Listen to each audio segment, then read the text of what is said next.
making time tonight on a Monday evening. I know it's not a normal rhythm, but just talking to Tim and Justin a little bit ago, just like my passion for electrics, and honestly, like when I think of just our church and like what has been one of the things that has stuck out to me this past year is specifically over the past couple of years, like songwriting stuff.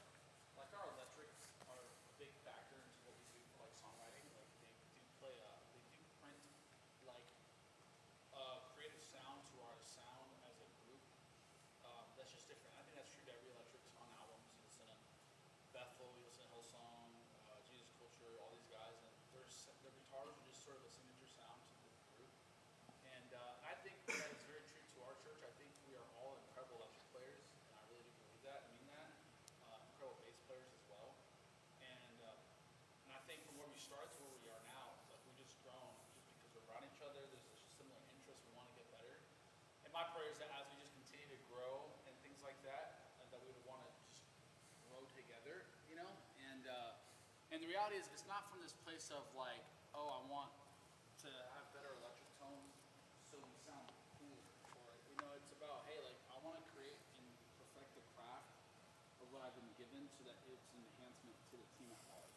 And an electric player really can enhance the sound of a group collectively, and then it also could distract me in other type of ways. And a guitar player, an electric player, really does bridge from, in my mind, just the instrumentation of what's happening in the band. And so I told Justin originally, I was like, hey, like, could you like what do we think about doing a guitar hangout? Let's just workshop something together. It'd be so fun. Like, just keep it real casual.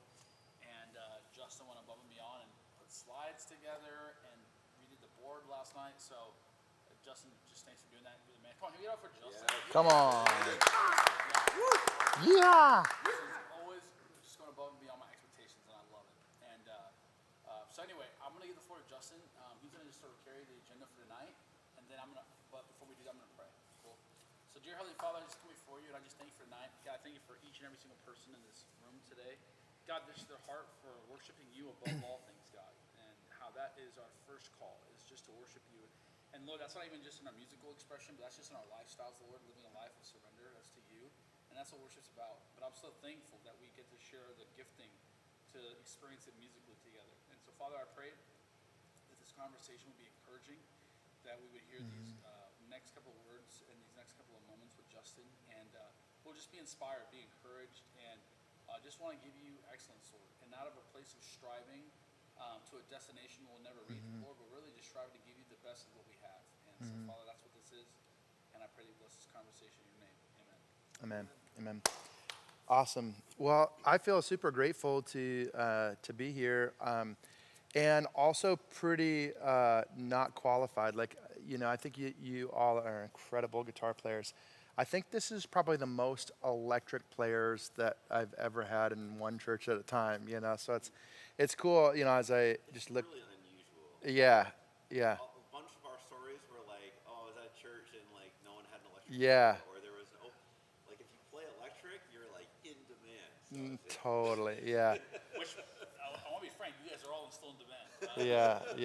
Yeah. So this is pretty cool, and I get inspired from all of you guys, especially Tim. Tim challenges me all the time, and his knowledge is crazy on stuff. I was actually nervous, and some of the stuff that I was taking notes on, because I was like, I need to make sure that Tim doesn't correct me because I might be wrong, which he might, and that's totally fine. That's totally fine if I'm wrong on a couple other things. But no, and talking about Tim, he put together this sheet, and I don't know if everybody really dove into this, but I think it's really, really cool. It's about this ruby pedal, and it is pretty cool because at first glance you feel like that's pretty intuitive. And it is, but there's a couple things under the hood that if you don't know, you don't know, and you're going to mess it up, So this really helps with that. But anyways, enough disclaimers are out of the way. But let's see if these slides work.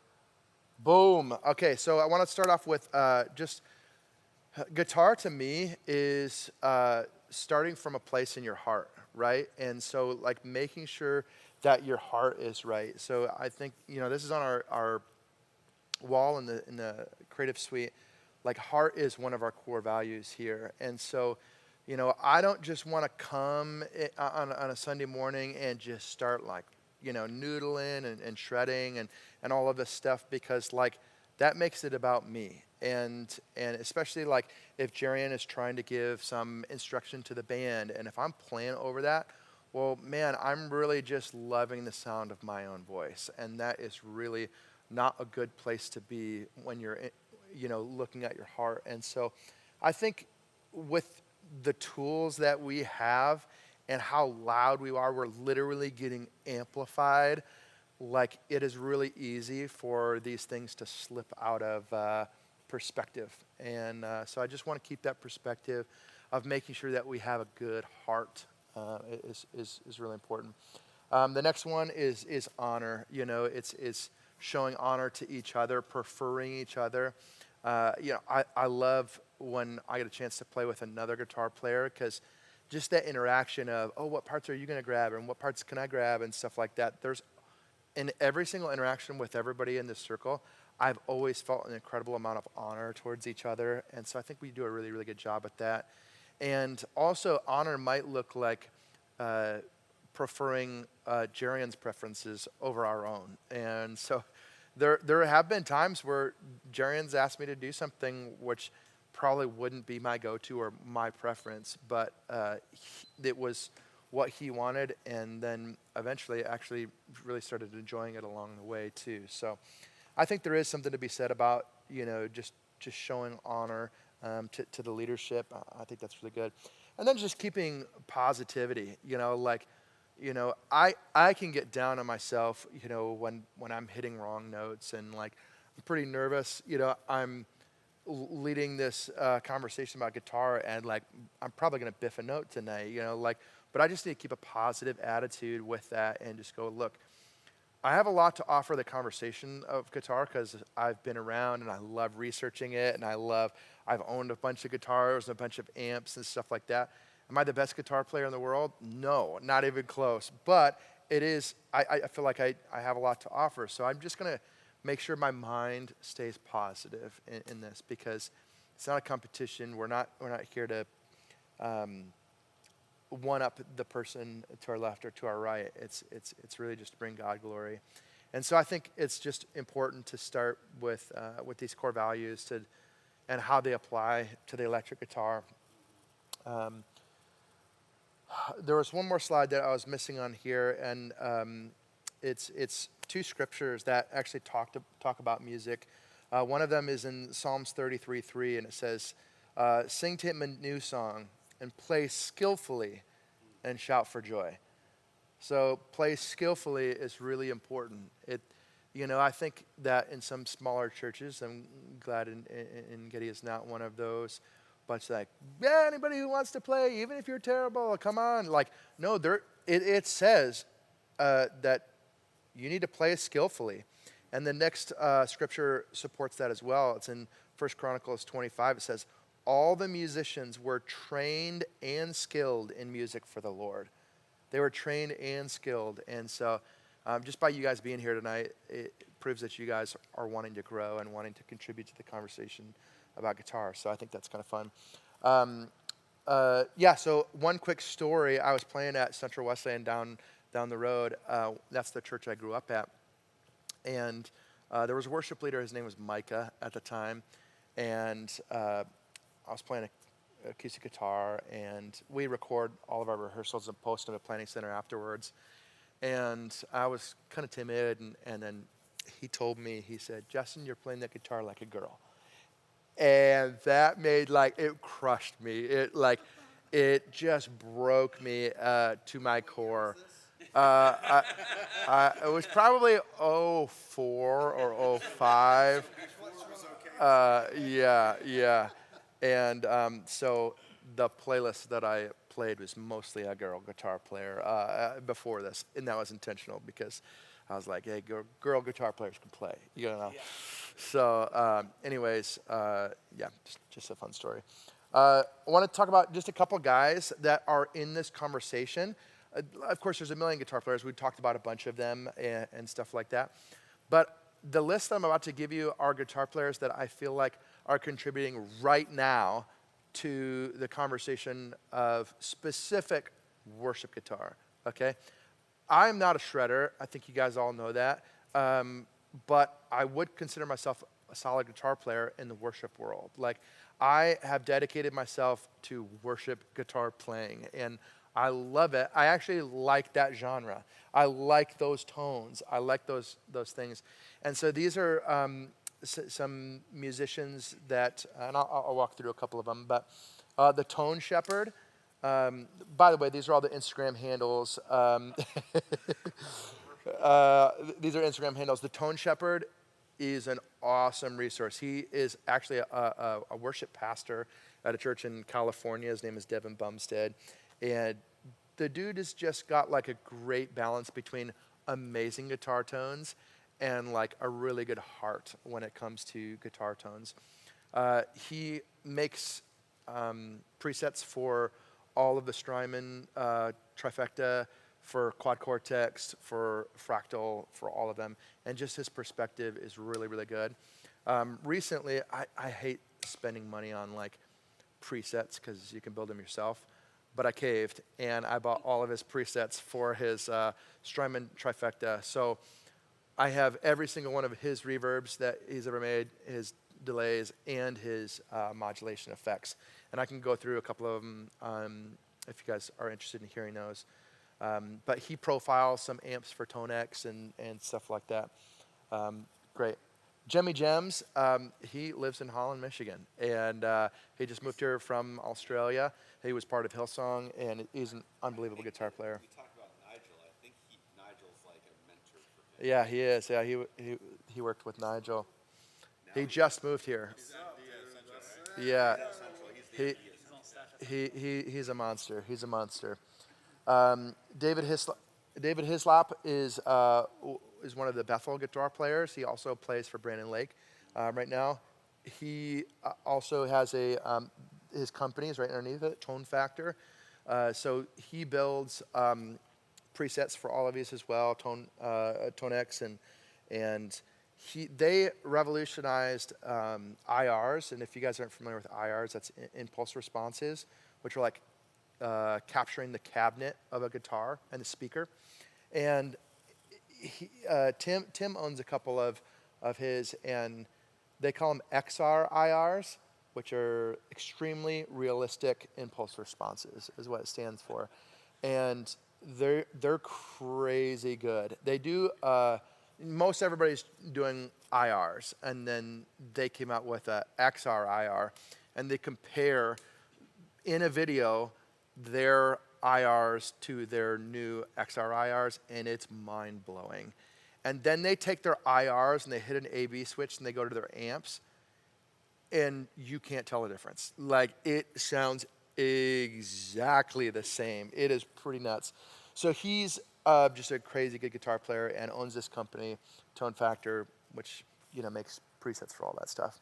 E. Edwards is the electric guitar player for Elevation. Plays Elliott guitars and is a really creative when it comes to electric guitar. He is actually a relatively simple guitar player. Like, he's not gonna like blow your mind, but just his creativity, his note choices are really, really interesting.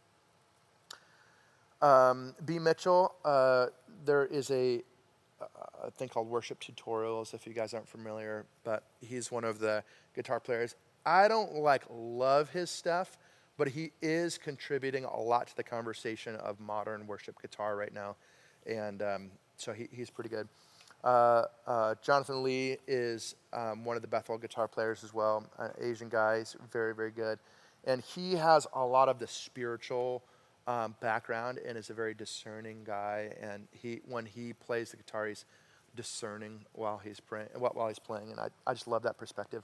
Dylan Thomas, we talked about him earlier. He was the guitar player for Hillsong for a long time and is now working at Capitol. Merg's Music is a buddy of mine from Arizona who is an MD at a church that I used to hang with, and he offers a lot to what it takes to be an electric guitar player and an MD at the same time, and his perspective, and he also like has a lot of things that challenge you, like just encouragement that challenges you as a guitar player and his mindsets. So he's really great. Mateus Sato is not really a worship guitar player, but my goodness, one of the best guitar players in the world. And then I've heard of this guy's name is Jonathan Mayer, and he's pretty solid. So just a quick, yeah, you guys ever heard of him? Quick honorable mentions. There are a couple of these guys. Any of you guys ever heard of these guys? Dude, Rhett Scholl is got great YouTube videos. Jimmy Riggs is just a great guy on Instagram that's talking about this stuff. Jacob Davis Guitar, he's probably the best acoustic guitar player I've ever heard. The dude, he's probably younger than Jerian, and the dude can just play, dude. So good. He doesn't play electric, but that's why he's an honorable mention. O'Malion Audio, they're a pedal board builder, and so they like wire up all the pedals and like consult with you. And I've learned a lot from him. They have a podcast called Chairman of the Board. Him, Goodwood Audio, and Vertex Effects, those three. And I listen to that podcast all the time. They just talk about pedal boards, and it is so fun. And they get super nerdy about like buffers and input impedance, and like it just is super nerdy. But O'Malion Audio, he's out of Dallas, and he has really engaging Instagram videos. Like he's taken that like that modern like just videos that pop on Instagram and YouTube and stuff like that. So his content's really engaging. And then David Leota is one of the old guitar players for Elevation. He's now moved on. Now he just lives in Nashville and plays guitar. But these guys are the main guys that I follow in this conversation about worship. Anybody ever heard of half of them? Okay, yeah. So, yeah. So, anyways, there's more. I'm probably missing a few, but these are the ones that I listen to. And it's pretty much in this order, too. I probably mostly in this order. Okay, so I want to talk about modeling amps, profile amps, and tube amps. What's the difference between them? Which one is which? What's a Ruby? What's a Tone X? What's a Quad Chords X? What's a Fractal? What's a Kemper? So if you think about it, if you break it down this way, boy, I'm way off my notes. I haven't even looked at them in a minute. Modeling amps. Okay, so there you go. An AC30 sounds like this, and they try to get their computerized program to sound like that AC30. They're modeling it after the AC30. There was a big break in digital modelers around the time the Helix was released. So everything like post-Helix has been pretty darn good. And I would say that the Fractal is one of the best. Tone Shepherd would say that the Fractal he thinks it's the best sounding one on the market from a modeling. That's not what he uses though. He doesn't use the Fractal. He does sometimes, but from a modeling standpoint, he thinks that's the best one on the market. So that's modeling. Ruby right there. Yep. And some people think those UA ones are the best. Yeah. So yeah, the Ruby, the Dream, the Lion, all of those are modeling those specific amps. The profiler amps, that is the biggest difference between these is this is taking a digital snapshot of a real amp at a certain time in a certain environment, okay? So I have my Matchless and my ProSonic, or Fender Pro in the back, and I have all the knobs set, and I have a 57 mic'd up just off center of the cone. And then imagine a computer could take a digital snapshot of all my settings, and that's a profile, okay? HX Stomp's like one of those. No, HX Stomp would be a modeler. That would be a modeler. So they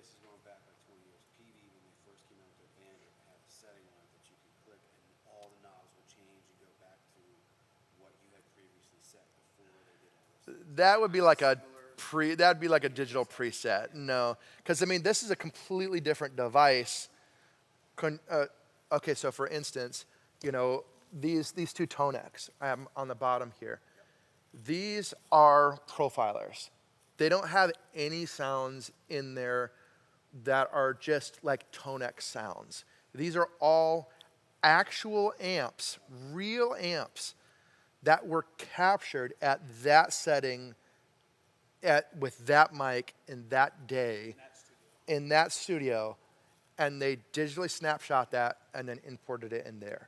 Think of it Okay. like this. The profiler tries to capture the exact sound of a setting of an amp, whereas the modeler tries to capture every component that's in the real amp, and they're modeling like every resistor, every capacitor, Gotcha. so that you have a digital version of the amp at any setting you decide to dial at. But with a profiler, I couldn't go and boost the mid from the amp. Well, actually, you can. But it's a different style of EQ. Yeah. It's not the original amps Right. mid. It's Whereas a the separate model, mid. it's trying to model me turning the mid Boosting up. that Correct. file. It's not Right. boosting Yeah. the And there's been some recent developments in technology where some profilers, like the Kemper now has liquid profiles, and they're trying to meld those two together. So Yeah. if you have a liquid profile, the mid knob on the Kemper might actually try to do what the original Yeah. is. So for instance, on these Tonex that I have a bass, mid, and treble on those. So every profile that I put on there, I only have bass, mid, and treble on that setting, but the amp might have different knobs. You know, so it's going to give me bass, mid, and treble, but on the amp it might be different. So It's not like you're adjusting the basement and treble on the amp. no, it's going to be different. It's going to be different. You're Yeah. adjusting their original setting with like a this global- new EQ. Yeah. Now, some profilers do that better than others. So, a Kemper is another profiler, okay? So, everything in the Kemper is a digital snapshot of an amp at a specific moment. So, those are just important things to think about. You can do captures. So, if I wanted, I could capture the sound of my amps and then put them into the Tonex, which is pretty cool. The Quad Cortex is mostly a modeler. However, they are starting to dive into the profiler a little bit. You can do, from my understanding, you can do profiles on the Quad Cortex. But yeah, and the Quad Cortex is, in my opinion, now Tone Shepherd would say different. In my opinion, I think is probably the best all-in-one. I have been really amazed. And that same brand makes plugins that I've been blown away with. And they just released the compatibility like last week. It is so cool. Only So for 2 of their plugins so far, right? The Well, two Plenty, guitars, the Plenty, and one other. the Gojira. yeah. And then others to come later. Yeah, there's like Yeah. 5 lined up, but it might be. But they worked out the compatibility, so it should hopefully be soon. One thing I'll say real quick to that, Justin. Yeah. Like, what's cool about, like, because Tim rocks the Fractal, and you rock the Quad Cortex. It's like, depending on who you talk to, one day it'll be one thing, another it'll be another. So for me, it's less of like, I mean, there are things that's like, oh yeah, well, clearly that's a step up in technology. But what's really cool, like with Brunsink, is like, he loves the Quad Cortex, and you can tell that in his playing. When you show up, it's like, yeah, those tones sound money, you know? So it's like, granted, you lay it all out, sure, you know, but like, you own it, and like, you dial it in. So it's like, you could tell that, you know, you're just passionate about that, which is really cool. And I totally agree. Like, it's much more about your mastery over the tools Yeah. than which specific tool you're using. That is a quote of the day right there. It's your mastery over the tools, you know. I remember I was watching a John Mayer video, and he's shredding a solo, right? And then somebody actually had brought a kid's guitar to his show. And then he, like, slid his guitar behind him and then grabbed the kid's guitar and started playing. And, dude, this is like a $80 kid's first act, you know, piece of junk. It sounded so good because he's a great guitar player. And also, I'll say this about the Ruby. You know, a bunch of us went to Sweetwater. We tried out a bunch of modeling amps. Dare I say all of them. And Tim was like, oh, they just released this new pedal called the Ruby. I'm like, I never heard of it. And we plugged it in and we walked home with that pedal because it was the best sounding one there, you know. So it sounds so good, so good. Anyway, so there's a bunch of options. So yeah, digital amps. Oh yeah. Let me get to tube amps when I'm like laying them out. But yeah, tube amps are amps. Real life moving air amps. And I'll break down what are some of the different kinds of tube amps and stuff like that in just a minute here. But so digital amps are the Helix, the Strymon Iridium, the Ruby, the Fractal, Profilers, Kemper, Tonex, Quad Cortex, and that would be in both conversations on the Quad Cortex. Question on that real quick, Justin. Yeah. We have a Kemper, it's massive. Yeah. Your Tonex is really small. Yeah. Obviously, besides size, because it is an advantage to have it on a board like that. Yeah. Is there other functionalities that the Kemper could provide that, you know, that it's like you don't want that big of a thing? There's arguments about that. I mean, it's the Kemper has what they call a powered version of it. We don't own the powered version, but you can actually plug in the powered version right to a cab and actually move real air with that. So that's one advantage to the Kemper. The Kemper actually released about less than a year ago a pedal version that's doing all of the exact same things. It's about the size of this compadre right here. That's doing all of the exact same things. It's ease of use. I mean, like for me to make an adjustment on those, I usually have to plug into my computer. It doesn't have a lot of like onboard, you know, functionality. So you have more knobs and more, you know, stuff like that. That has MIDI. So if you want to able to interchange presets, I can't do that on these Tonexes. So it's just. You can make a full with effects thing on the Kemper. Oh, that's a big distinction as well. Kemper has a lot of Yeah. other things going on besides just You the can amps. mix and match stuff on the Kemper too, right? Yeah. Sean played a Sunday just on the Kemper, and you had overdrives and delays and reverbs and everything. I only went between 3 of them. Yeah, so I mean that's a huge point right there. So that's a point for the Kemper. A point for the Tonex is you can also model analog pedals too. So if I wanted, okay, so I have this JHS kilt right here. I can model this kilt and get it into and actually they sell, somebody modeled the kilt, and you can put it into a Tonex, and now I could have another Tonex pedal that's the kilt pedal, which is pretty cool. And I don't believe Kemper, Cortex can do that. Quad Cortex could do that. The only Kemper one that can't. do pedals. Yeah. So I mean it's all what makes sense to you. What's your workflow? One thing that Tim turned me on to is you can download the Tonex software on your computer without owning a Tonex pedal and get access to all of the crowdsourced free Tonex captures out there. So for $0, you can go home and get access to all of that. That's pretty cool. Play a Dumble today. Yeah, you guys want to go play a Dumble? Go find somebody online. They have what they But call. you have to have an interface. You do have to have an interface. Yeah. Like you would, if you can play through a computer, the Tonex software Yeah. is available for free. Yeah. So that's pretty cool. I really enjoy that. And they have a bunch of people that sell all of their stuff. Tone Factor.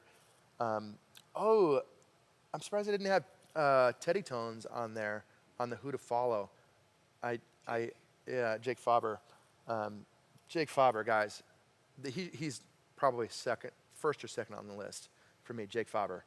He is a monster. Tube amps. Okay, so let's talk about tube amps here for a second.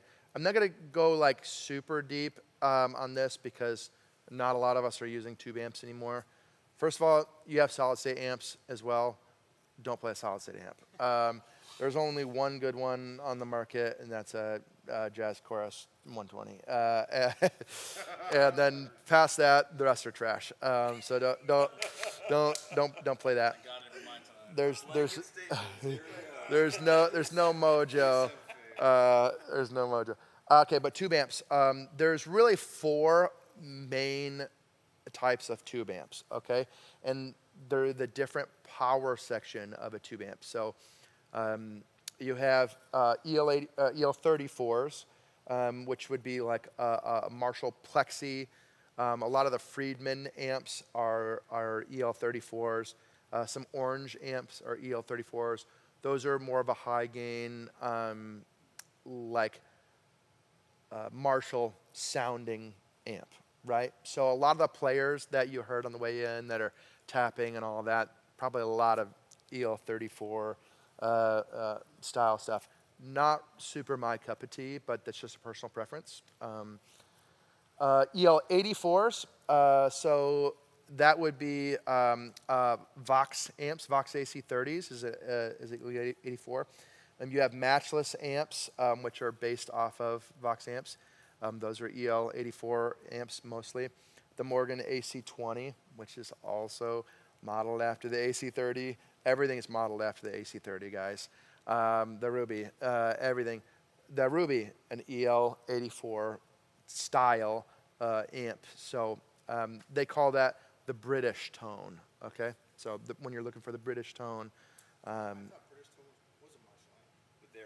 they're both British tones. Yeah, both. I have it in my notes here that, yeah, they both say British on the EL34 and the EL84. Now transitioning to American style amps, you have 6V6, which would be the Deluxe Reverb, Fender Champ, Princeton, a lot of the Fender stuff. The lower wattage Fender stuff is probably a 6V6. The higher wattage, we'll talk about that in a minute. Benson Monarch is also another decently popular 6V6. A lot of the Mesa Boogies are Yeah. 6V6 and Yeah. lower wattage too. Yeah. So lower wattage, and that would be the same thing. EL34 is, nope, I'm not going to make that statement. That's incorrect. Yeah, so 6V6 is the lower powered American version. And then the higher powered is the 6L6. And I love me a 6L6 amp. They sound really, really good. Twin Reverb is probably the most popular amp of all time, I would say. I mean, that's just a staple. Super Reverb. So those are the higher wattage ones, which are just going to be clean. 6L6s are very clean. The Supro, Delta King, Victory V40, those are 6L6. So these two, British, these two, American. Make sense? Did I miss anything? No, that's good. Now, Justin, in all those kind of amps, would you say any of them could be used in worship tone, or do you feel like Any of them could be used in worship tone. If you go back to the people he follows, you could get all 4 of those from various people. Not particularly mixed through. And you name a player, and we could probably name what they're close to what they're using. Elijah Edwards? He uses Quad Cortex, so I don't know. Edwards, he profiled his own amps, and he is EL84 and 6L6. Yeah. So One of his sides is a Marshall style. yeah. So usually the pairings are these two. That's a very popular pairing, or a British and an American. So mine would be my matchless and my Fender Pro. So yeah, the Dream and the Ruby are these two right here. You know, so yeah, everything's based off of these 4 style amps. Cool. John Mayer is solely a number 4 right there. Yeah, which he just loves that clean, chimey, well, not chimey, but that big, fat, clean tone.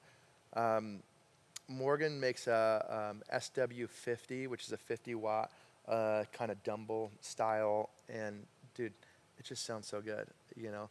But when you overdrive a 6L6, first of all, it's got to be stinking loud because it's so high wattage, and to get that to the overdrive, it's just got to be blaring loud. These will drive way faster. But yeah, all of them can be used in worship for sure. What do you have modeled on your Tonics? I don't remember, but I know that it's an EL84 and a 606, but I don't remember what amps specifically. You have a twin on one side, Yeah, twin on one side. AC30 maybe on the other side? Yeah, AC30 on the other side. Thank you, Tim. He remembered more than I did. I have the Tone Factor AC30 on one side, which is free, that's pretty cool. And then the other one, the twin, I got off the Tonex Tone Net, which was also free. So I'm thinking about purchasing. I just am trying to decide between two different ones right now. One of them is Jake Faber's. His tone is so good. It's really, really good. You guys definitely need to check out Jake Faber. So, all right, next section. I wanted to talk about how to dial in a rig, okay? So you got a rig right here. I actually dialed this in yesterday, but I'm going to mess with all of my settings right now. So it doesn't matter. It doesn't matter. Jerry didn't do it. He would have had way more fun doing it himself rather than watching. Cool. No photo. No photo. Well, these two I didn't because they're digital, so it doesn't really matter. So I'll just recall my setting here. Okay, so we're gonna do this in real time here. I'm not being vain by this. I was actually trying to run around getting all these things plugged in and doing that. So, by the way, I have 3 setups here. The church board, which was just rewired yesterday, so much cleaner, and all these things are locked and positioned better. So like this, I put right between there, so you don't hit this or these, and and you're hitting the red remote a lot, so that's more easily accessible, and just a couple different things like that. Teacher, I have a question real quick. Yeah. So, I notice, like, Tim and Nate will bring in their own, like, things. Yeah. Do you guys play on these boards at all? Or do you I combine have. them, or are they used separately? The things that we bring in do everything this board does. Okay. But we can like dial it in at home and get sort of our own sound a little bit. Okay, so But I have played Sundays on this board. because you can model this to whatever you have on your. Yeah. Oh my gosh. Now it's a different style too, because like Justin and Ryan play with like the actual pedals, you know. Okay. So their style is different. I mean, what would you call it, Justin? Like style wise, like stop boxes versus like a fractal and a. That's pretty much how I would call it. Yeah, like a stomp box, traditional pedal board, all in one. This would Yeah. probably be called a hybrid rig because you've got all the separate effects, but you're also using a modeling in. So Yeah. It's a hybrid. Yeah. Yeah. Yeah, you could run those pedals through the XFX and the Quad Cortex. Probably not all of those. No, you could. You could like literally use our boxes just to replace the amp only and just use all the other effects. Yeah. Pretty much like they're honing in all of their tones at home instead of coming in and just using whatever, which is, you know, what the quote he said earlier is just mastering your rig. If you master your rig, it's gonna sound good, you know, because you've mastered it. All right, signal chain is super important. So we're coming into the board. First pedal is the compressor right here. The iBox or from the tuner? Straight from the guitar is going to the compressor, okay? First pedal in the pedal chain.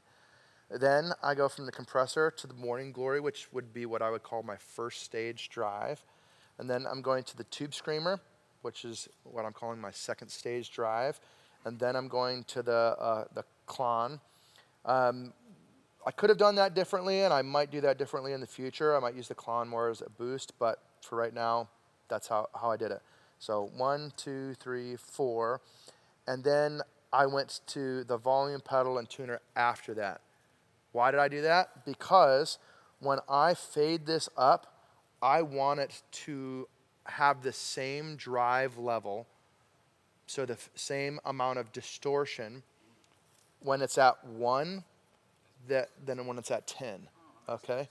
So if I did this first, the higher I would go, the more it would overdrive. And I don't want that. So I did have that in the middle. And then after this, now I'm turning into stereo.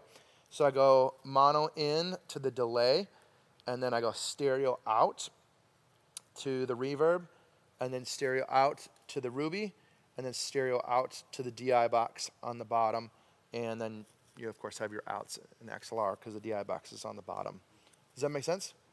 Cool. So that's my signal chain. Let's see if I have any signal. Okay.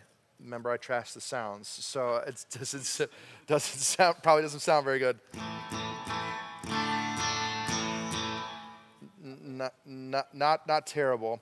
The only setting I brought back to normal was where I had my master output, which does not make a tone difference. That's just where I know that I set my gain earlier in the house. So, which I like on the Ruby, it gets a good signal to front of house, is having it at 3 o'clock.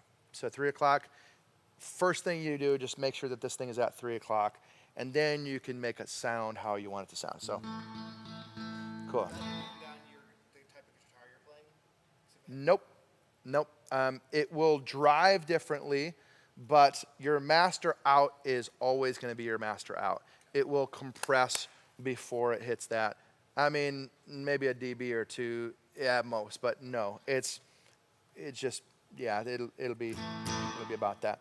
Cool. Next thing I'm going to do is, guys, very few people remember, and I have to remind myself all the time, the manufacturers make pedals to sound pretty good with everything at noon, okay? So if you just turn everything to noon, you're like 75% of the way there, okay? So just don't make it harder on yourself. Like, you go through every single pedal, even the digital ones at noon, sounds pretty good. So like noon on a delay, actually not the Boss, but the timeline noon is 50% dry, 50% wet. So it's perfect. So like they do this intentionally. So do yourself a favor, just bring everything to noon as a good starting point. So this, I'm just gonna bring the treble and the bass to noon. A lot more body. Doesn't sound that much better, but more body. Are you on the Brilliant channel? I am on the Brilliant channel. So I would just mention. Yeah, talk to me about that. Particular AC30, the Brilliant channel. The bass and the treble are cuts. So when he brought them up to noon, he cut treble and bass, and so the mid sounded more forward. That's why it sounded beefier. Yeah. Which he lays out in there. But yeah, so if what would be looking like decrease the bass.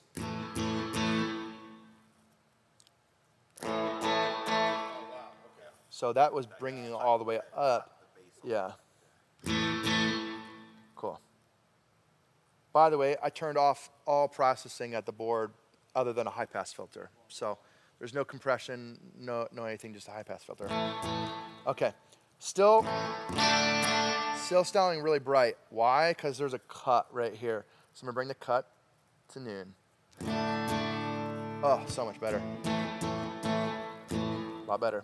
So that's bass, treble, and cut at noon. I would probably rock that. I could rock that right there. But I want just a little bit of drive, just a little bit more from the amp. This sounds a little boring to me. So I'm just gonna bring this up. I'm gonna do this to noon here a second. That's pretty cool. But too much from my amp. I could get,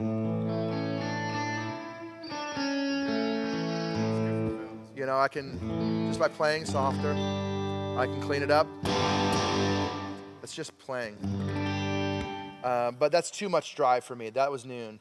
Let me go to 9 o'clock.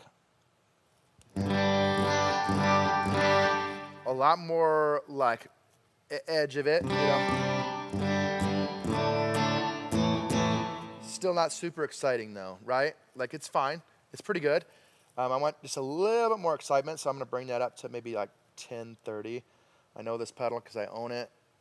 That's where I like it. I like it right here. So if I dig in, get a little bit of grit, but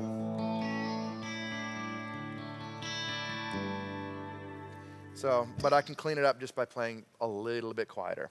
And then sometimes I'll, depending on the guitar, I might bring my cut back a little bit to. Okay, another thing when you're dialing in a pedal board is be really dramatic, okay? So what can the pedal do?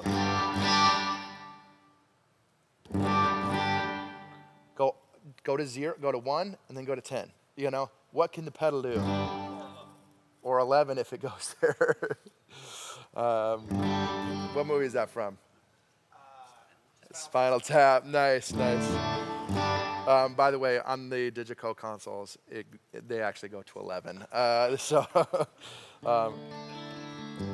Okay. I'm on the blue speaker. Let's just go through the speakers. Green speaker. Just a different speaker. That's the second side of the silver. Second side of the blue. Second side of the green. I think this is no. That's no cab. That sounds like trash. Sounds like an acoustic guitar. So this is silver. This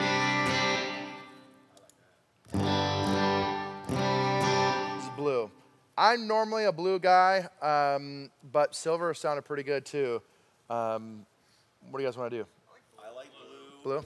I sometimes get the itch for the green, but I like blue for this. Yeah.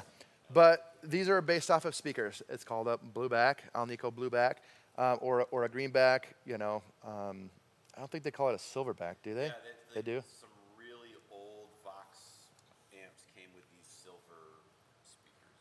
Yeah. I think Celestion just had an anniversary and reissued one of them. Yeah. But this sounds pretty good to me. And I can come back to, again, my cut, my treble, my bass are all at noon.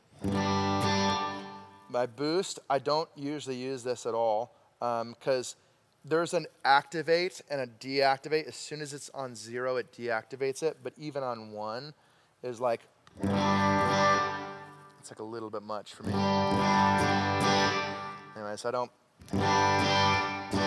need that much from the amp. So. Hey Justin, could you talk about in this process? You're on your bridge pickup right Yeah. now. Is that where you like to dial? I always dial in on my bridge pickup, and knowing that it's going to be a little bit bright. So, I mean, you know.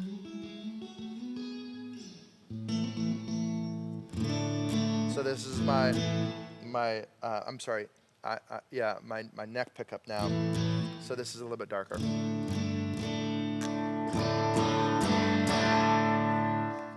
I'll talk a little bit later about pickup selection, but okay. So I'm feeling good about the amp. Again, my morning glory, bring everything to noon. Actually, I skipped the compressor.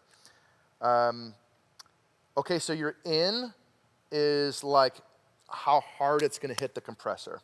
Okay, so I usually don't want to increase volume when I turn this on. So.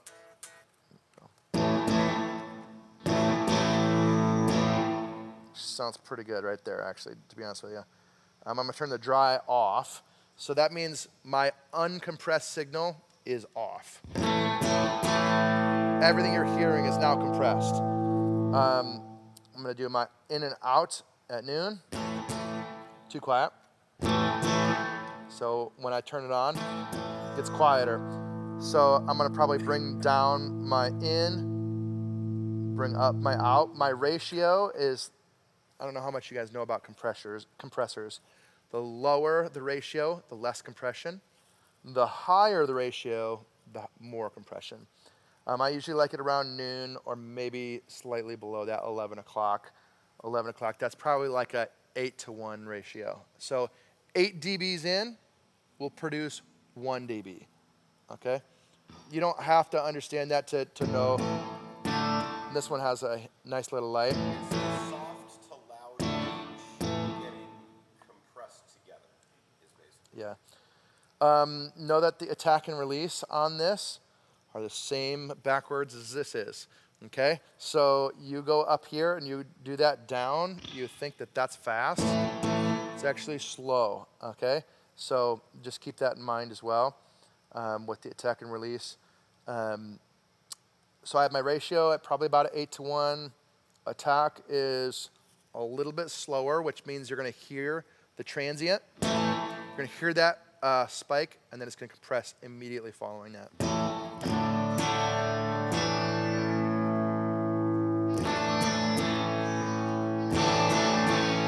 Okay, so it's getting quieter.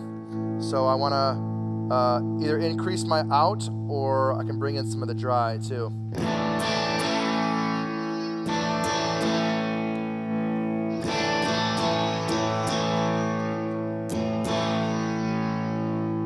Bring down the out.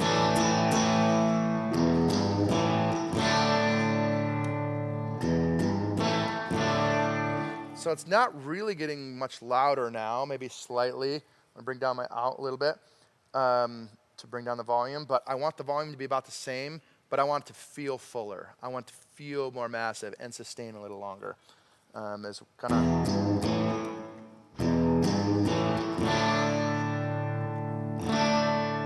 So this feels a little thin. And then I'll do this.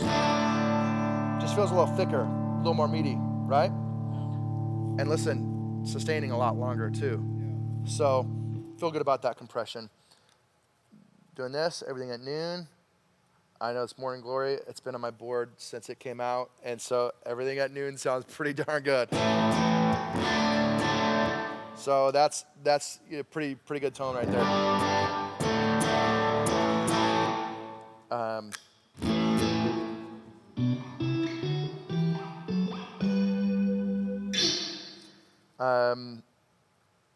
Yeah, and then red remote, no controls on that, so I don't need to mess with that.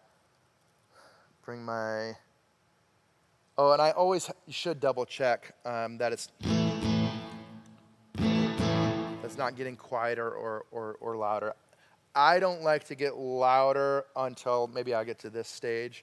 So this off and this on are about the same. Just maybe I might increase the dirt just a little bit to make more of a difference. I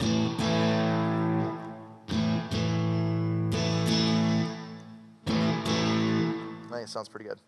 You leave the compressor on the whole time, right? Personally, I do. I'll leave the compressor on all the time.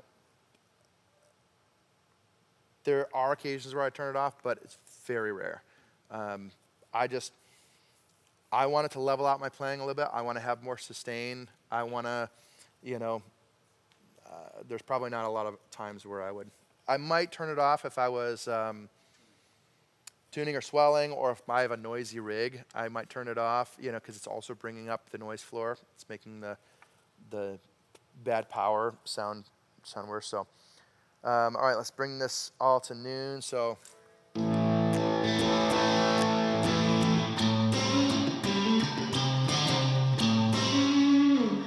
mean, that's the tube screamer, like.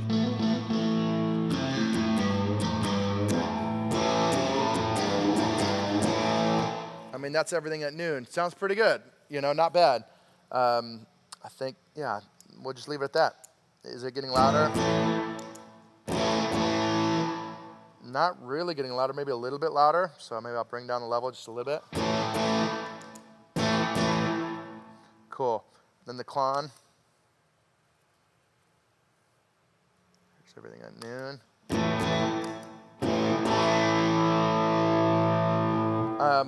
I've never been a massive clon fan, so a lot of times I'll use the clon is known as a good boost. So I'll maybe bring up the output and bring down the gain, which will drive the amp a little harder, and I'll get a little more of that amp drive. but that's a personal preference. You can do it what you want. So this actually might get a little bit louder when I hit on this pedal.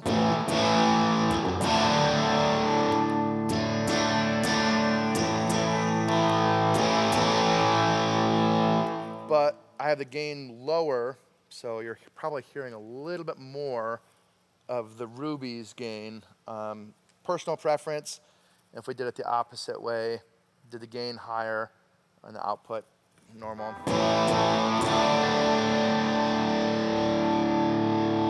That sounds pretty good too. So, all depends on what you like. Signature Klon low mids right there. And then stacking these together.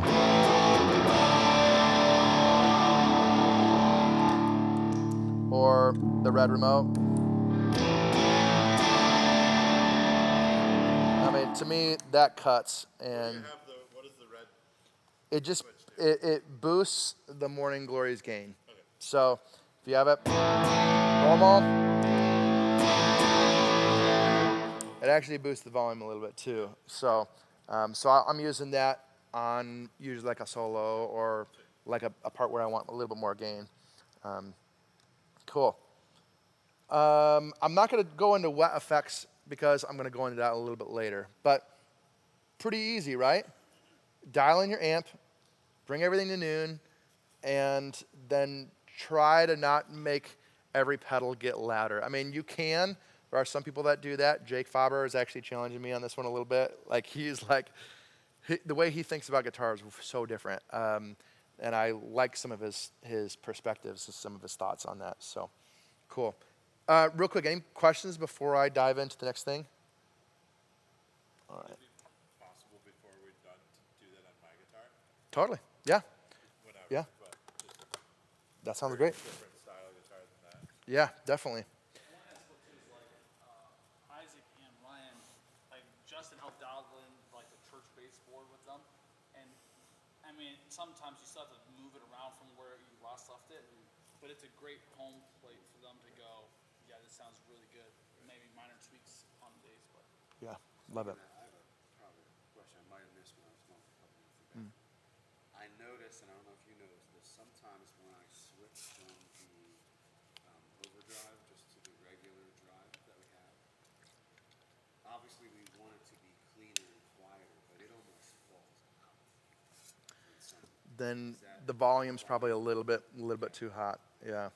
On the drive down with the gain volume up with the Probably yes. I would, again, start from clean and then start to engage things and go, where am I getting louder, and bring that back so everything's at the same volume. Because you can't bring your volume of everything off. Usually you can't bring that up, maybe with a master, but I usually try to set everything off of that original volume. This is called the dollar analogy, and I wish I could claim this as my own, but I can't. I went to a drum seminar, and this drummer talked about this, and it blew my mind. It's called the dollar analogy. And he said, when you play music, you only have $1, and everything costs money. Everything costs money. Your part, you're playing your part, probably costs 50 cents. Making sure your fly's down, not down, might cost a nickel. Making sure you're like somewhat moving and grooving, that might cost another nickel. Making sure your face doesn't look like you're angry, that might cost a dime. For some of us, it might cost a quarter. When you're a worship leader, oh my goodness, you got to worry about singing. Okay, that might cost 40 cents. You know, when you're an MD, that might cost 75 cents because you're calling out all the stuff in flow. If you're controlling tracks, that might cost another quarter. Like, everything costs money. But when you get to that dollar, you got nothing else. Your mind is capped. And the mind cannot multitask. Like, what the mind does is it puts things on autopilot, okay? So what you need to do is you need to make things that cost more cost less. And how do you do that? By practicing. You practice more. So the part that I'm playing, if you're not controlling tracks and you're not MDing and stuff like that, like you might have a lot more mentally to offer. Guess what? Hitting pedals, that actually takes a fair amount of money. Like that might cost a quarter. You have to. Cost me $1 this past Sunday. Okay, but check this out. You're standing on one leg with a guitar over a mic stand in front of 1,000 people and online and tapping at a certain angle. Like that costs a lot of money. It costs a lot of money. And so when I was a worship leader, and led from electric, I pre-programmed everything on my pedal board and had Ableton do the changes for me because I didn't want it to cost money. It cost too much money mentally for me. Where did I want to spend my mental space? So I would encourage you guys, go home and actually chart out like what costs you money. What is it like? Is it just moving? Is it like, listening your in-ear mix? If you have a bad in-ear mix, that could cost money. So go home, chart out what does your dollar look like in reality, and then do another chart of what do you actually want to spend your dollar on. I tell you what I want to spend my dollar on. I want to spend my dollar on it worshiping the Lord. Like actually having my heart engaged with the Lord's heart. I want to be able to sing. I want to be able to read the lyrics and internalize them. And I want to pray over people in the congregation. Well, guess how much money I have left on me actually playing the part? Got like a couple cents, which means I better be very, very, very, very prepared so I can spend 2 cents on actually playing my part and 75 cents on engaging the Lord and engaging the congregation. That's what I want to spend my dollar on. And so it all depends on what you're doing on stage. And I think that goes for every single musician, every single vocalist. And I mean, we haven't even talked about schemes of the devil, and how the devil goes, no, you need to spend, 50 cents over here. You need to spend 75 cents over here. Like, it's really, really tough. So that is something I think through, and is a bit of my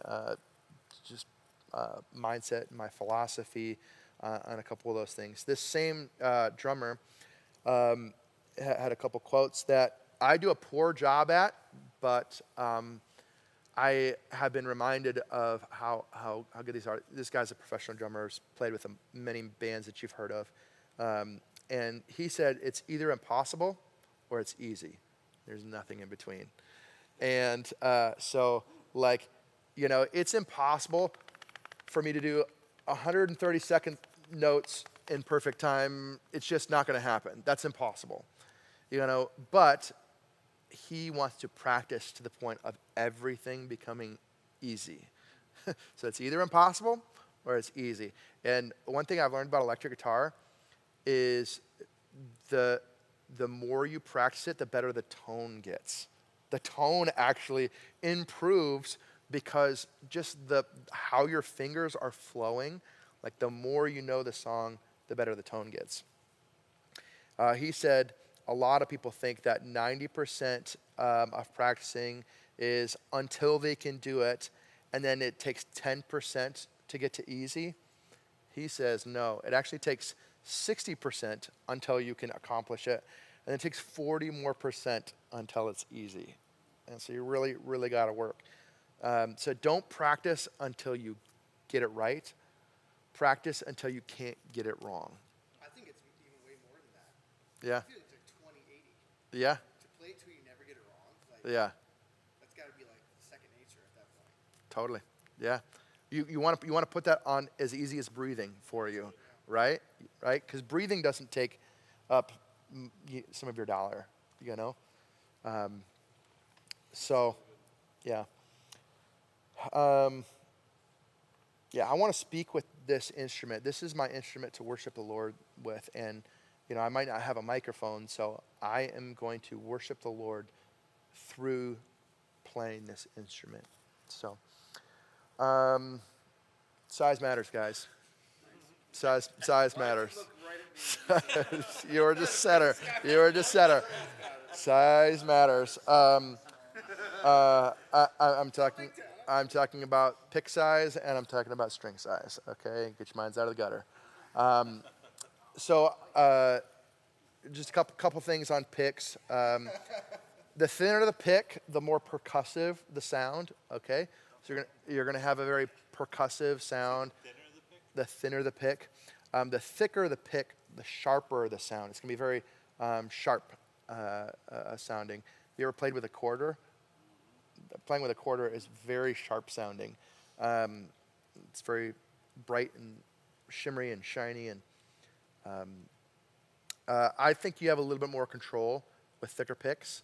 It's personal preference again. In my opinion, a medium to a medium heavy is the best pick for the electric. I can somewhat get by with a thin pick, which is like 0.60 and below. I would consider thin. 0.73 and above, I would consider medium heavy. Probably 1 and above would be heavy, is what I would call that. Yeah, I think medium heavy is probably, you have the most control of dynamics.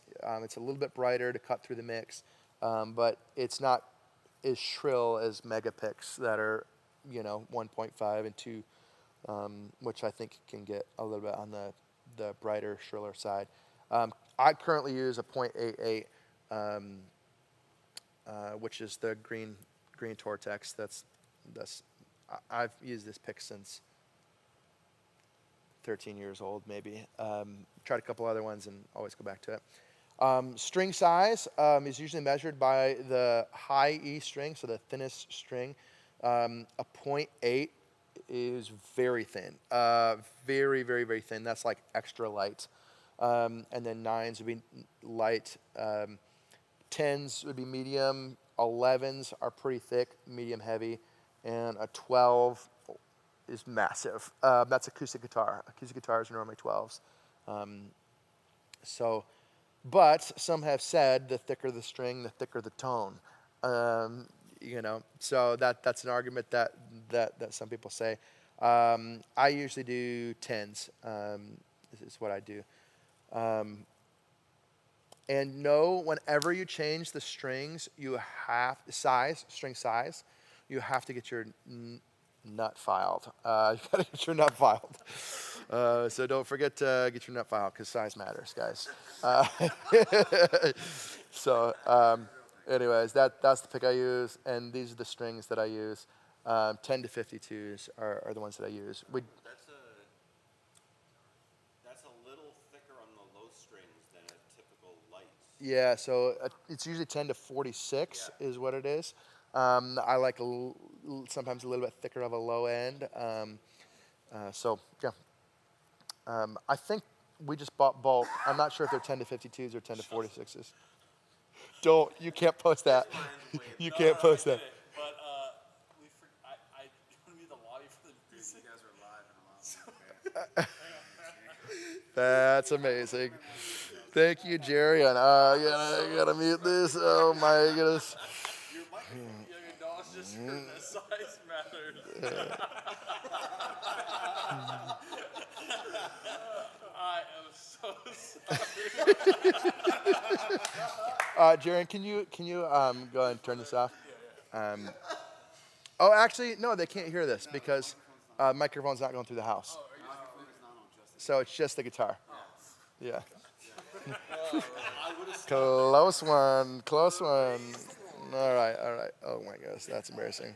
From a bass perspective, real quick, Ryan, do you use 0.045s to then 105, or your 5 should be 2.125? Yeah. Yeah, I like 45. Justin, real quick on that. Like, obviously,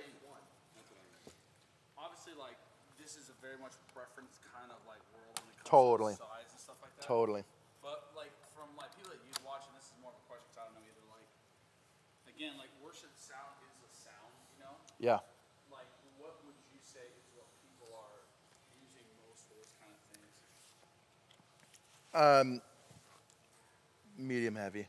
But that's a broad statement. I mean, it does go across the gamut. I've experimented with string gauges a bit, and one of the nice things about thicker strings is your intonation's a little bit easier. Like the thinner string, if you clamp down a little bit too hard, you can actually pull your note sharp easier. So I've always used 10s. Just recently I'm trying 9.5s on my telly. So I have a little bit more bend control with it, but yeah, so I would say it's probably string gauge is probably more personal preference to me. Pick size makes a huge difference in like objective tone. So like, and this is no shot to Justin. The green pick is just too thick for me. Like now, Tim got me on that yellow one. So this is 0.73. This is just the one step below the green pick. Yeah. See, I like the What do you guys use for effects? The .73 is what I use most of the time, but I have been practicing a lot with the green and just seeing what it's like at home, but I'm still using the yellow mostly. Yeah, Yeah. so I like the yellow. Now, For electric, I like the yellow. For the red, for the acoustic, I like the red. What do you use? yeah. But sometimes That almost feels like green to me. I use .6. Well, we can continue this conversation, but I want to go through a couple different like go-tos that every like worship guitar player should know. The octaves was supposed to be at the end, but we put it at the beginning here. So you guys might know all these, but it will just like help us keep our terminology. And so Jerian especially, you know, like if there's, just give me some octaves. Okay, so octaves are just like, you know, the same note, strumming all the strings,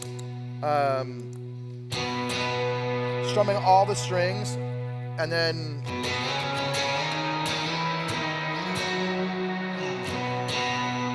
or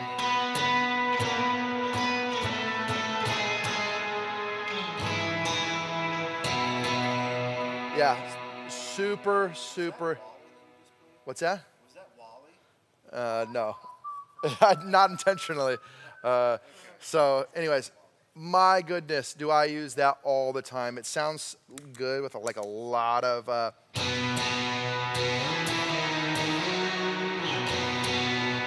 Sounds good with a lot of gain. I use that a lot when I want big gain, but I don't want it to sound muddy. With You want the clarity. Extra, the Yeah. clarity, but still heavy gain. Yeah, Octaves are really good. nice for that. it's great for a EG2 on that. Like, you'll cut through the mix on the EG2 with that, because EG1 is probably playing some sort of arpeggiated something or other. So, okay, so the whole note chord, my goodness.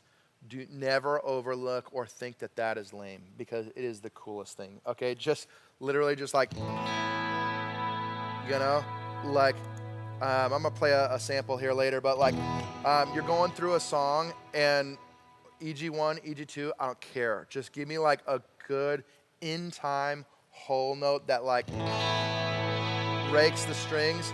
It's gonna sound good if it's in time, if it's in tune, if it's got good tone.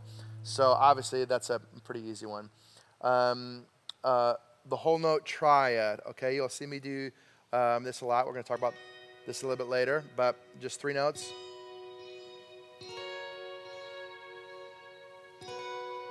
That, like on the downbeat of certain songs, would be really tasty. Yeah. 8th note, bass notes. Okay, so a song like I did this for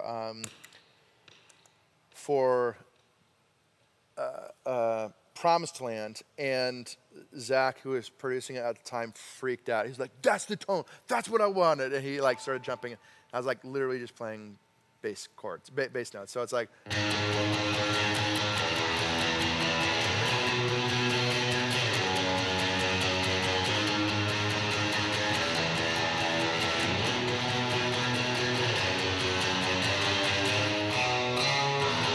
Yeah, every guitar player's got to be able to do that. You know, like just rock a bass note. You know, double the bass player. You know, it's gonna sound good. Cool. What up, T? Cool. You gotta master the edge tone. So let me pull up a blank preset here. So the edge tone would be the dotted eighth, usually in like a digital world with a high repeat. I'm sorry, a high mix.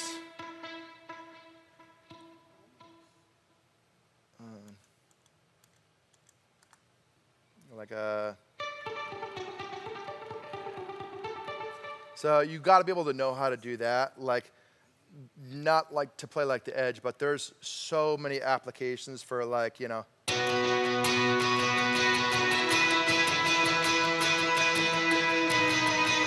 I mean, that'll sing in a mix really nice. So you got to know the edge tone. And then the triad arpeggiator. So that would be like, you know, same thing, a triad, D chord.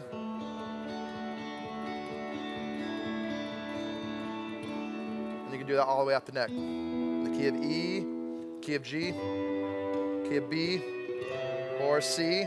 Yeah, just. And then versions of that picking pattern, super important. Cool.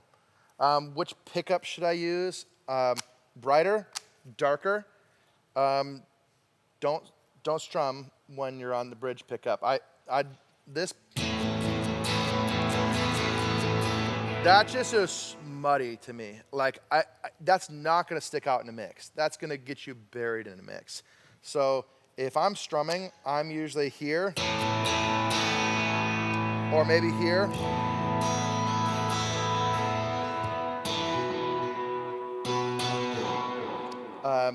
I very rarely use the middle, so it's usually either here, or recently I've been starting to explore, you know, position 2 and 5 because of John Mayer. John Mayer loves that. That's position 2 or. But I'm thinking dark and warm. If I'm over here and everything's just feeling so bright when I'm like, you know, when I'm picking, I'll just 90% of the time I'm either here or here, and then occasionally I'll, you know, do something in between. But when I'm trying to stick out, when I'm trying to get in the front of the mix, when I'm strumming, most of the time I'm here. Yeah. So, how to approach delay. There's like 4 main delays that you can use, and there's really only 2. There's a quarter note and a dotted eighth note, and those are the ones that you should use all the time. I wrote 4: a quarter note, short decay, which means it's going to get rid of it quicker. Longer decay, short decay you're going to use on fast songs because it's going to get rid of it quick. Longer decay means it's going to last longer. I'll show you quick. So that's a long decay. It's got a lot of repeats. Short decay. And then, you know, a dotted eighth short and dotted eighth long. And then the honorable mention would be the eighth note. I don't use an eighth note that often, but yeah, it's still cool. And then just play with the mix. Like, how much do you want to have of it?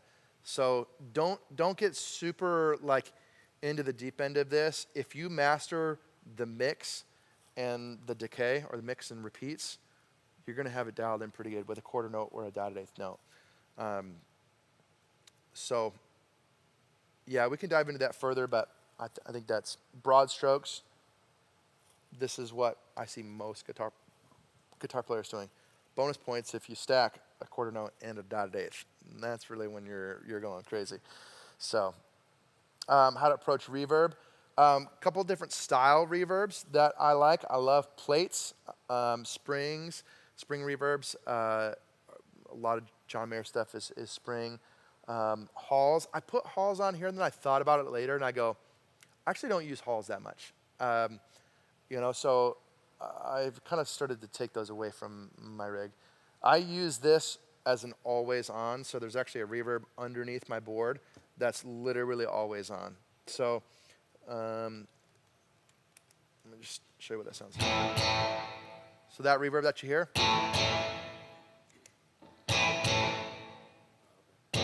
this room's got some reverb to it as well, but that's a plate reverb. And then the last one would be like your super affected verb, which, you know, is the cloud verb or the bloom on a big sky. And then everybody copied that. So Kemper's got a cloud version, and I'm sure Quad Cortex has got a cloud version, and yeah. But so I would say this one is a great, like, always on. I guess you could use a spring too. I don't think a spring always on is probably a great idea. And then a super affected one. And same thing with the delays, is like just play with the mix and the decay. That's all you got to do. Don't worry about making it like dark or making it bright or all that stuff. Like, sure, you can dive into that, but if you get the mix and you get the decay right, it's gonna be cool. And I change these all the time, multiple times per song. So like, I do not choose a verb. I actually do usually choose a delay and rock with it for the majority of the song, maybe do 2 delays with the song. But verbs, I'm changing verbs all the time, probably like 5 or 6 times throughout one song. Depending on if am I doing a whole note. If I'm doing a whole note, I want a really long decay, because I wanna just rip into that thing and have it last for forever, you know. Just have it last. But if I had this long of a verb on, if I'm strumming, like that's actually not that bad, but it's probably a little bit much, you know. Focus on your left hand. So we're going to talk about that. I'm nearing the end of the conversation, but don't underestimate like your left hand, you know, and a couple other things that you know, when you focus on. So there's a system called the cage system. How many of you are familiar with the cage system? We're going to talk about that in a minute here. So that's all left hand stuff. And then like strumming like a pattern on your right hand in a band our size is not like, it's not going to fit really great. Like, you know, doing a lot of 8th note downstrokes or whole notes or something like that. I mean, sure, there are occasions, but the majority of the time, there's so many polyrhythms that are happening with the hi-hat and the acoustic guitar and the keyboard player playing multi-handed, that like, if I really want to be heard, a straight 8th notes is gonna cut through a lot better. There's very rare where I'm just that pattern is just gonna get so lost. It's just not gonna be helpful. So simplifying your right hand. Okay, the cage system. We're gonna take the key of C real quick. This is so cool. The cage system is so powerful. Okay, so we got the key of C, right? So I got 1, 5, 6, 4, okay? Those are all in the shape C, right? Which is the C of the cage system.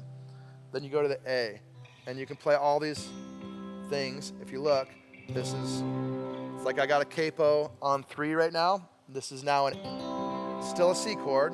This is my 1, my 5, my 6, my 4. I just played them all in A shapes in the key of C. And now I'm going to go to G. Oh, actually, that was the, actually, that was the key of G right there. A would have been,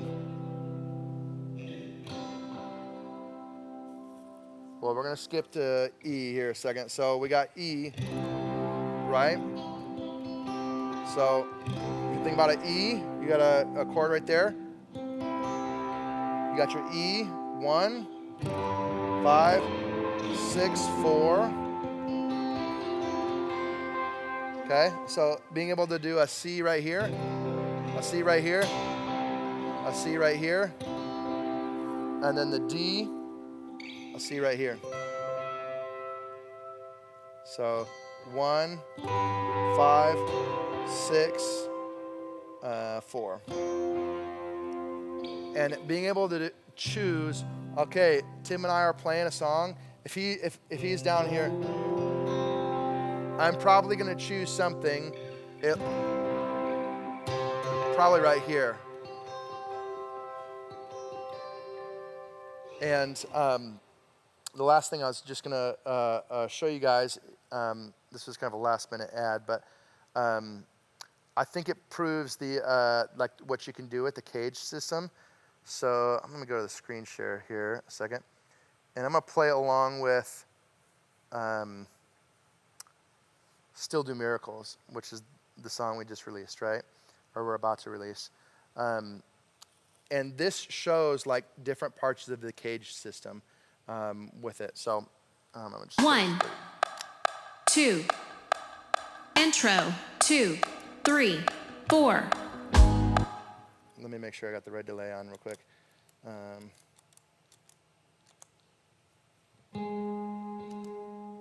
Cool. 1, 2, intro, 2, 3, 4.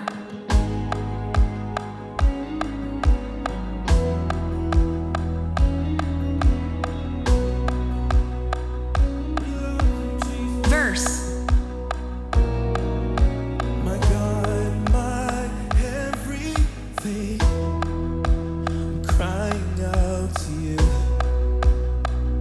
So I wanted a dark tone. I wanted a smooth tone. I've tasted and I've seen, but I'm in G shapes right now. Pre-chorus. though I can't see it, I'm still believing, 'cause I know you're always good to me. And when I can't feel it, I'll still be singing, 'cause I know you're always good to me. Chorus. Then I'm gonna switch right here to, You can still do these are, miracles, and you will do miracles. Just this is one the D touch shape. of your presence is all we want. You can still do miracles, and you will do miracles. Your spirit moves as we worship. Interlude. So move Drums in. right now. So move right now. Whoa. Verse 2. Break. The perfect Lamb was slain All switching to the in. bridge right here. for the sinners.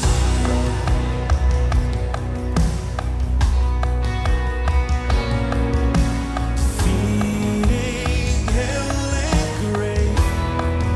Here all the power now. Yes, he did. Yes, he did. Pre-chorus. And though I can see it, I'm still believing, 'cause I know you're always good. Come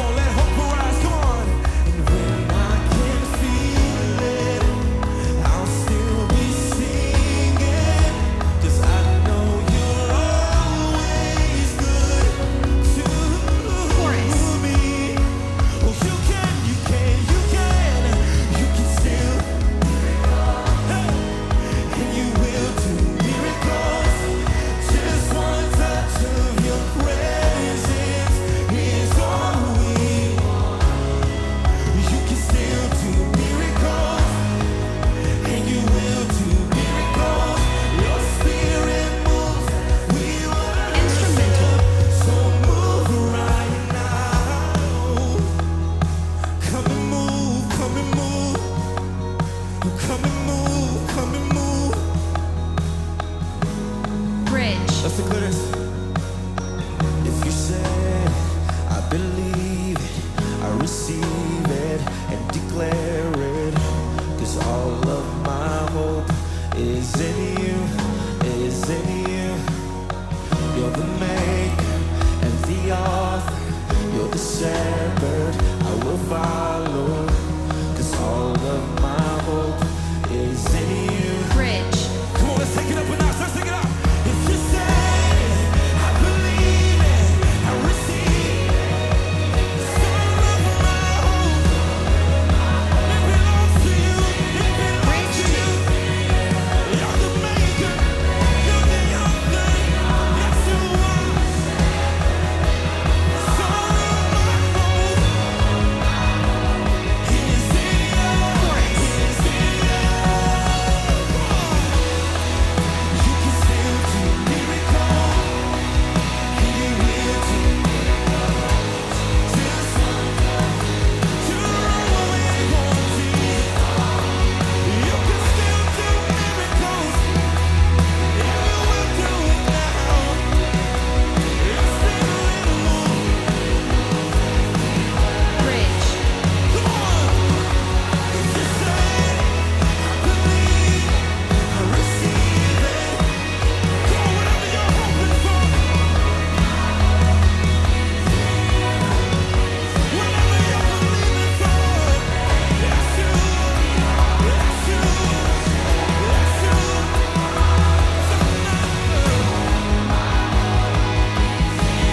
Refrain.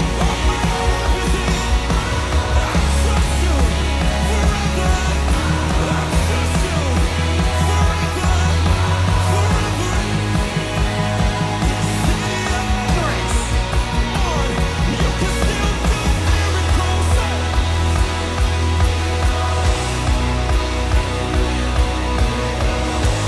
Just one. Oh, yes, does you. You can still do miracles. You will do miracles. Spirit, we will. Chorus. You can still do miracles, and you will do miracles. Just one touch of your presence. Ah, thanks, guys. Thanks, guys. Thanks, guys. Okay, so just going back to a couple of those like principles that we were talking about, like just different things. You guys saw me use like some octaves, just for energy. I mean, like, sure, I could keep going, but like just a, or like if I was on, just like this low F sharp.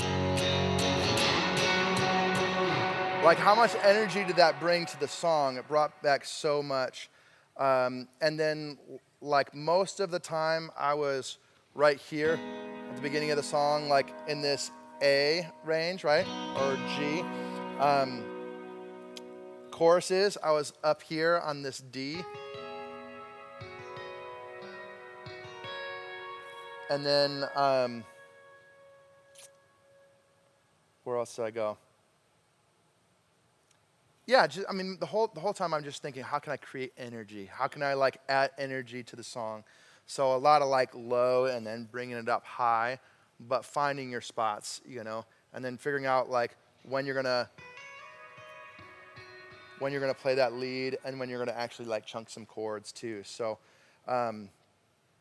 but notice I never changed delays in that song. Same delay on the entire time, Let me actually turn it back on. So that's quarter note. And this is the exact patch I used on the record. So it's called Still Do Miracles. This is a different reverb than I used on the record, but kind of a medium to medium long decay. And that's a bloom. Right, that's what I was using. So, yeah. But never changed verbs. Never changed delays, and I really didn't change drives until the end of the song when I was really getting at it. I wanted a little bit more drive, and then I stacked the two together right at the end. And that was it. So, but there was a lot of interest in there. Like there wasn't anything that, like, the tones all felt pretty different, but it was mostly because of the parts and because of the energy that I was playing with. You know what I mean? So, anyways, that's what I brought today. So thanks for hanging out. Yeah. Yeah, that was super Thanks, helpful. guys. I feel like I learned a ton, and I was just here for support for Justin. I was here for your thing. That was super helpful, and it's just really cool because, like, I mean, we muted. I mean, those are our stems that we're sending to multi-tracks, and like we muted Justin's electric, but it just fit so perfectly in the song that it was like, yeah, it didn't fight for like other parts, and there's like, and it's sort of funny because some people tell me from time, and it's not out of like a bad place, but just out of curiosity, like, why do we need like 3 or 4 electrics on a Sunday? Yeah. Well, there's like 5 electrics in that track. Yeah. And granted, Yeah, 5 electrics on this song right yeah, here. they're all playing intricate stuff, and they're playing throughout the whole song, but it's really just knowing like what are others doing to like just pocket yourself in there, which just adds a total different energy, you know. So anyway, well, Justin, thanks so much for preparing. Yeah, today. thanks, That was guys. super helpful. That was fun. We also recorded this, so like we have access to it if you guys want to watch it later or like just process. I feel like I will definitely watch it later because I feel like I drank to a fire hose tonight in the right way. Just Yeah. a lot of great information. Yeah. But I think the biggest takeaways were just, hey, master your craft. Like, not master your craft, master your tools. What Tim said. Yeah. Like, you know, just dial in and just get passionate about, hey, these are all the areas that someone can be gifted at, but I'm gonna be gifted in this one area. Like, I'm gonna nail this one part. Whether that's maybe that feels like it's a growth area in our tone, maybe it's our playing. But like I hear that and I go, I want to go to like the workshop and I just want to start working on my Yeah. craft. You know, like Yeah. out of a place of not that I feel like, oh God, I need to be like better because Justin's shown me up, but out of a place of like that kind of musicianship inspires me to like I want to partake in that at Engedi. Like I want to partake in that like in worship nights. Like Yeah. music becomes a joy when you got all those kind of people coming together and it's like let's just have fun. Yeah. All the craft, all the dialing in at home. I got 2 cents I'm spending on my brain energy, you know, because it's just dialed in. So, Yeah. Justin, thank you for just walking us through your brain and your Yeah. process and your Yeah. setup, because I just think it gives good context of what to think about. And as complicated as it all sounds, his playing, and it really just felt simple, you know, like it was complicated, but it felt so simple and tasteful. And Yeah. it's like, I know there's so much thought process that goes into tone, playing stuff, but hearing the context of his part, I go, yeah, it's great. Like, really, anyone can play that. Yeah. You know, and which is the beauty in itself. So, Totally. well, man, feel free to hang if you want to talk, ask more questions. We're not like, we don't like, yeah, we could dismiss for those. Yeah, if you guys want to play through the rig, grab any guitar, whatever. I'm gonna go stop the recording real quick, Cool. and then I'll be right back. Awesome. So.